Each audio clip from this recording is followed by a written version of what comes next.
তার সাথে একটি গ্যাস রেগুলেটর অর্ডার করছে, সাথে একটি উন্নত মানের ক্যাম লক অর্ডার করছে, প্যানেল লক। তো সব মিলে ভাইয়ের প্যাকেজের মূল্য এখানে আসছে 5,950 টাকা।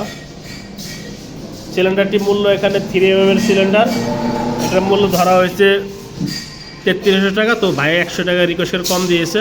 ভাইকে বললাম যে এটা একটু রঙে একটু সমস্যা আছে, রঙে স্পট পড়ছে, এগুলা ঠিক করতে হবে। বললো ঠিক করা লাগবে না, আমি স্প্রে করে নেব। তো এর জন্যই 100 টাকা কম রাখা হয়েছে। আমরা এটা অনেক আগের সিলিন্ডার তৈরি ছিল, এবং যে সময় সিলিন্ডারগুলো তৈরি করা হয়েছিল ওই সময় আপনার ওই রোদ ছিল না। তো এর জন্য সিলিন্ডারের কিছু জায়গায় এখানে একটু স্পট আছে। তো আমরা এগুলো দেই না, রেখে দিয়েছিলাম।